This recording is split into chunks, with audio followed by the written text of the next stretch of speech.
Go down Friday, January 31st, last day of the month, at the House of Blues. So Ticketmaster will have all the info for you. If you're looking for, you can buy tickets there too. You get my first pair this week. Caller 10, 2 for Carrie King. Good luck. Puts on a hell of a show. 216-578-1007 or 800-348-1007. Brain dead entertainment throughout history. The cup and ball, the yo-yo, Pong, the Alan Cox Show. On 100.7 WMMS. Your Cleveland Guardians play tonight, live in New York City, Yankee Stadium. The Big Four, they call this the Final Four. They were in the Elite Eight before this, and the Sweet 16 before that. Guardians-Yankees tonight, that is a 7:38 first pitch on MMS. Your pregame will get going right after 7 o'clock. We will be here live every day this week. There will be some variations to that theme. There will be some things along the way. We will have a short show on Thursday because Game 3 is an afternoon game. When the Yankees are involved, they want them in prime time. But Thursday afternoon's game, pregame coverage begins at 4:30. So we will be here live from 2 to 4:30 on Thursday. Friday's show, Mary Santora will be in the studio with me. Whoop, whoop. I say me because Bill will be out. So just Mary and I in the studio. That's our first one, live together. Live together for the very first time. Actor Danny Trejo will be on the show Wednesday. He's got something coming up.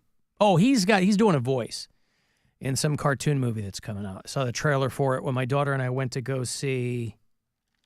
what the hell did we go see? Yeah, I don't remember what it was. But it was a couple weeks ago, and there was a trailer for a movie called Danny and Phil or something. The robot one. Yeah, we went to go see The Wild Robot. Robot. Yeah, well done. Danny Trejo does a voice for a movie called Gracie and Pedro, Pets to the Rescue. And he's a very accomplished actor. Of course, he's Machete Machete. I just rewatched Heat again for the 4 millionth time, and he's in that. He meets a very, very grisly end in the movie Heat. But that was 30 years ago. He's a much younger man. So Danny Trejo on the show Wednesday, and then short show Thursday. Then me and the Cam Fun and Stepmom Mare show on Friday.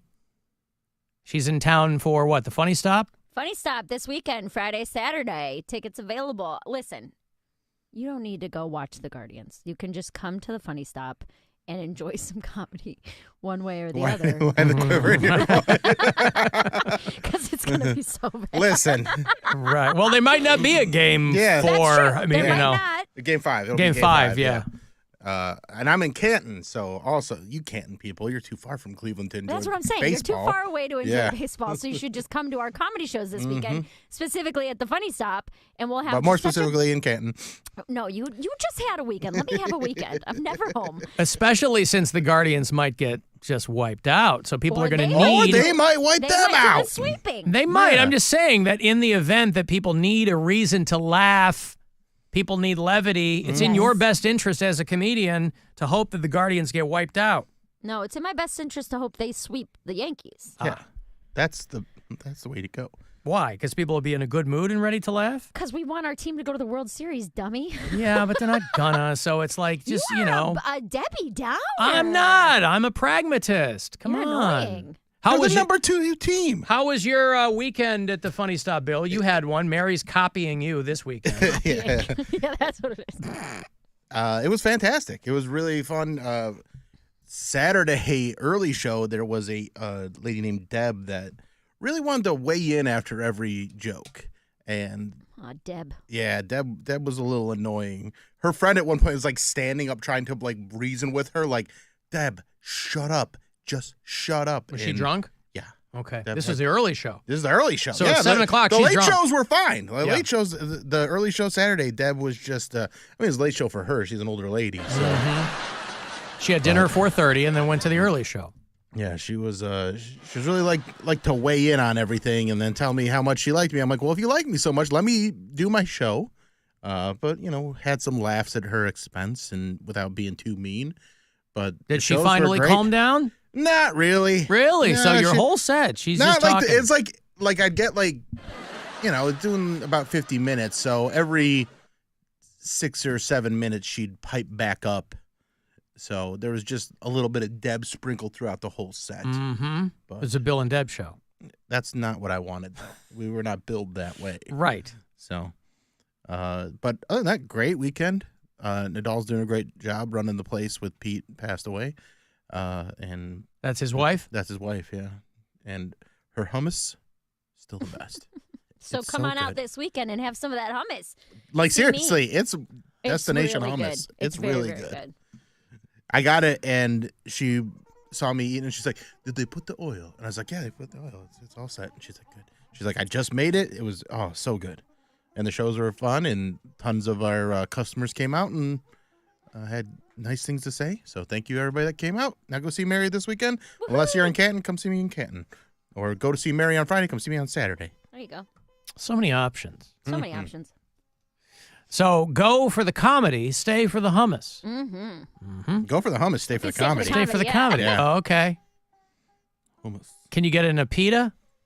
You get it with pita. You get it with pita. Hey, I like a pita full of hummus. Good. That's how I eat it. Hummus Okay. sandwich. Yeah, it's just right to the brim with hummus. That's how I like it. And they go, that's a lot of hummus. I go, keep it coming. Yeah, baby. Okay, well, good. So Deb notwithstanding, everybody had fun. Yeah, and then Friday night there was a couple, and I posted this reel where, I'm just kind of goofing around with them. They're newlyweds. They've been married for like 6 months, and I was joking about how many kids they want, and then the girl starts unloading like, yeah, he wants 3 kids, but he doesn't do anything around the house. He doesn't do dishes. He doesn't do laundry. He doesn't do anything. I do everything. And that was actually very funny because I was just like, hey, did he do this stuff before you got married? And she's like, no. I'm like, then why'd you expect him to change? And she actually... Look at you, just defending little pieces of poop out there, laying around doing nothing. Hey, that's... Bill's flying the flag for the patriarchy, Mayor. I don't like it. Why should he have to change? But his she point married is him. solid. Yeah. She knew who she was marrying. Everybody knows who they're marrying. Okay, sure, You do. And if you don't, you shouldn't have gotten married. You know who you married, and you married them despite what you see as their character flaws. If you marry someone and you expect once you're married that they're going to start doing the things like that's going to fix it, that's on you. And he's like, yeah, I do outside stuff. I take care of the lawn and stuff like that.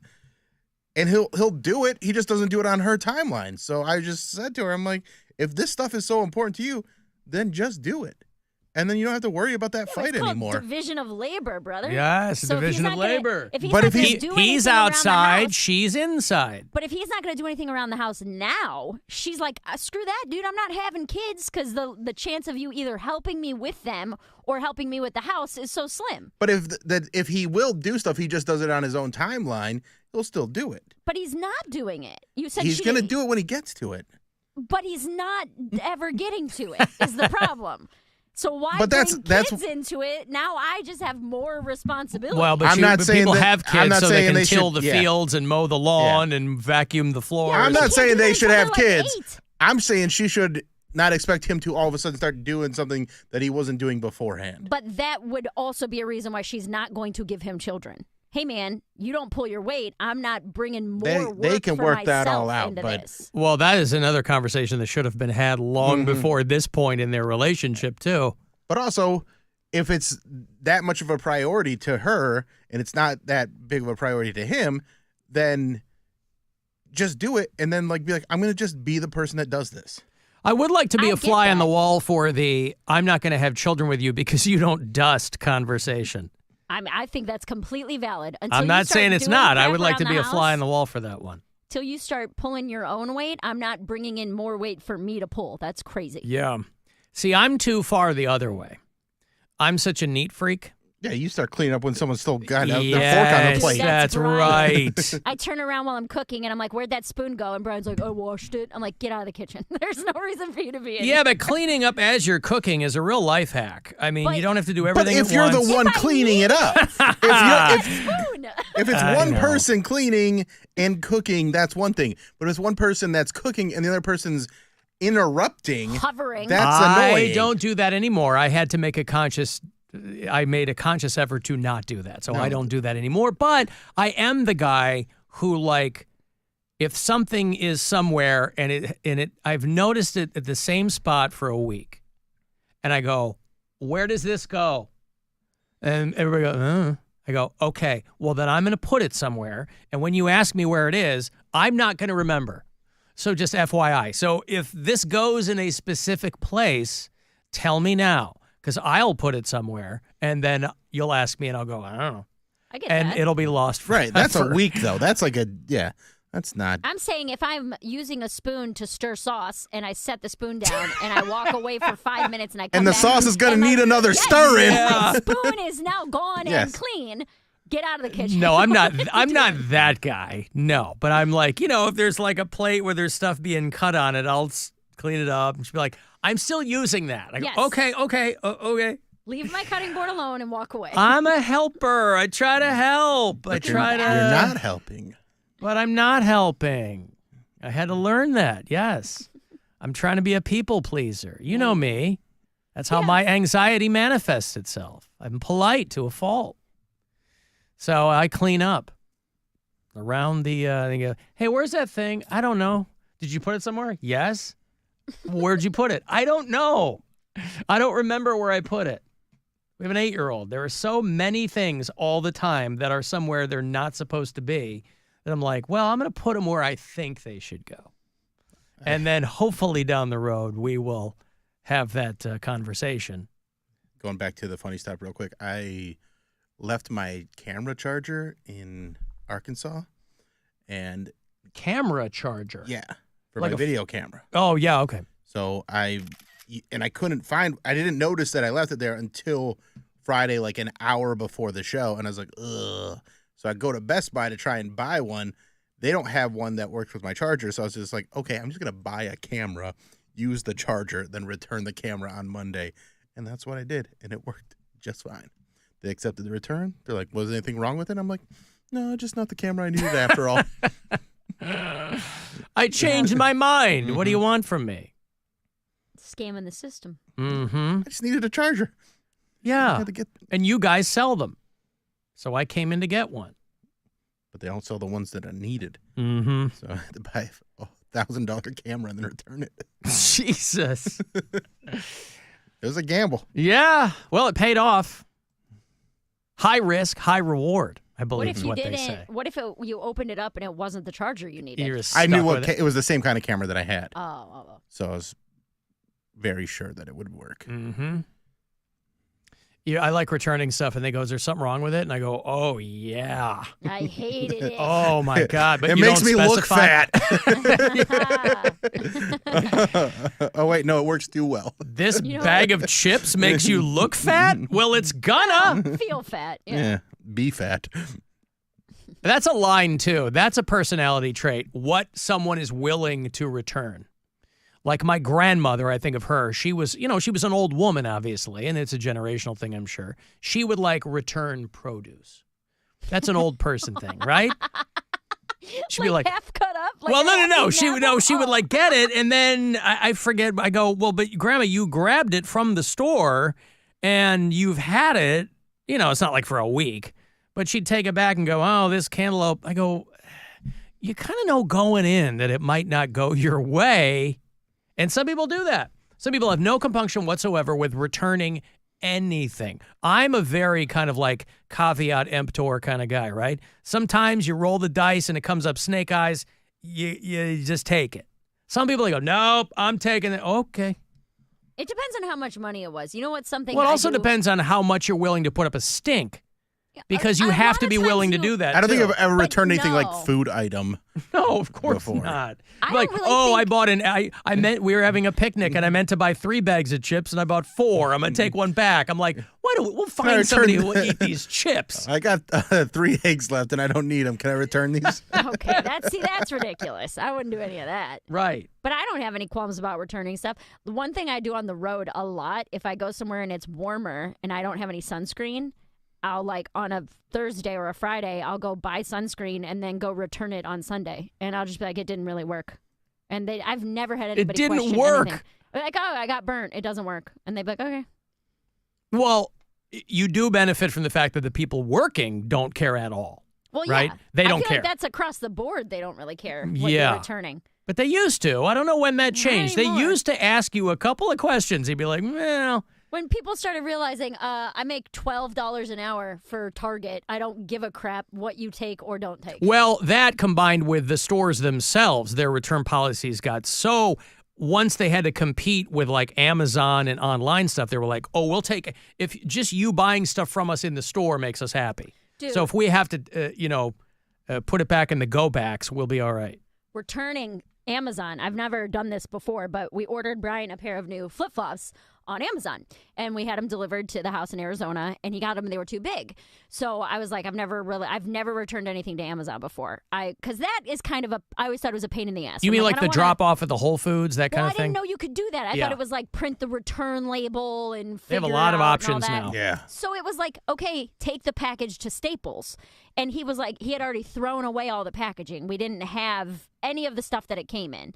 And I was like, can we just take just the sandals? Like no tags, no bags, no nothing. And they just took the Yeah, sandals. you don't And need a they- box. You don't need it sealed up. No, you get a QR code. Yes, they scanned the QR code and like that was it. It was a 10-second interaction. And I was like, this is why Amazon's ruining the world. Like it makes it It's so too easy. easy. I couldn't believe that there was like nothing required. There's times you return something on Amazon and they'll say, "We'll Don't just worry about it." Yeah, don't send it back. They're We'll just like- we have so many of these. Don't worry about it. We'll refund your money. Just keep it." Yeah. Like, okay, Yeah, that was I didn't crazy. want it now and I don't want it anymore. I was ready to return it to you. I was on my way into work one morning. You know, I get here like 8:45 or whatever, and I was dropping something off at the Whole Foods there in Rocky River, and I walk up. And there's a lady there at the counter. They have a kiosk where you can do it yourself, but there's a woman there at the counter. And I go up to the kiosk and she goes, not open till 9. And I go, it's 10 to 9. And Well, that's not 9, is it? No, it but is I'm not. like, well, but I'm going to use the kiosk. So I do it myself. And she goes, yeah, we don't unlock that until 9. I go, but you're the human behind the counter. I get if you don't want to start doing stuff till 9, but the machine doesn't know. Why doesn't 9. the machine It work? opens at 9, Alan. Oh, man. I was like, are you kidding me? And I go, so what do you want me to do? And she's like, come back at 9.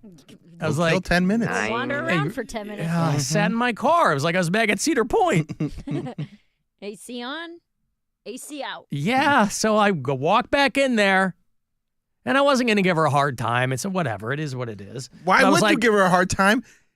It states Policy. that this stuff happens at 9. the lady at the counter starts at 9. Why is the machine The kiosk starting at also 9? starts at 9. The kiosk doesn't know what time it is. Yes, it does. Literally has an internal I'm sure it clock. has. No, because she, when I went back, had to flip a switch on the kiosk. I go, why? I didn't say it to her. I'm like, why did you do that before? I'm not Maybe- asking Because you they to don't do it till 9. I'm not asking you to. I'm like, the store opens at like 6:30, right? There's people who work in a Whole Foods at 6:30 in the morning, whatever. Mm-hmm. Why isn't this machine on when the store opens? Because Maybe it's they need the person to do a part of it. What to is open the locker? Or I've to used sign it. off on I've used it something. 100 times when there hasn't been a person at the counter. I guess after 9. Well, I guess I didn't realize that, but I'm like, why? Why? Why can't you just follow the rule here? Well, Yeah. listen, I Or is get it it. Say you're a I'm rule not- follower. I can follow the rule and also ask why. Two things can be true. Why does the machine have to start at 9 o'clock? Because that's How is when it that starts. convenient for anybody? It's convenient for everybody Just the that knows rule, how to man. follow the rules. Just is what it is. I know how to follow the rules. You very clearly don't. You're causing a ruckus. You're cussing people No, out. I would. No, please. I heard you. I'm I was there. unfailingly polite. FUB. F-U-B. Well, her name was Beatrice. I was just shortening it. Alan, I used to work in retail. I had a woman return a watermelon because it was too watery. You guys have any drier watermelons? This one, it's so Fruit's too juicy. Juicy and delicious. Fruit's too juicy. Oh, it's too delicious. And what's wrong with the item? Too much watermelon. A little too much water, not enough melon, if you know what I'm saying. This is the wrong amount of wet. Did you know this thing was full of seeds? Alan, I was working part-time at Home Depot, and somebody returned cabbages. I had to tell them, we don't sell cabbages here. And they said that they bought the seeds there and didn't like the way they grew. That's amazing. That's That really is funny. awesome. That's so funny. You can't return the seeds, but this is what the seeds became. Yeah. It's like when you buy something from Home Depot. I and want to you do that with a whole tree. Yeah, like you have to assemble it. You just have to have patience for a prank like that. That's so funny, dude. You buy wood, you buy lumber, and then you build a birdhouse, and then you try to return the birdhouse. You're like, hey, it turns out I didn't know how to build a birdhouse. No, the wood is from here. What I turned it into is not something I like. That's hilarious. That's perfect.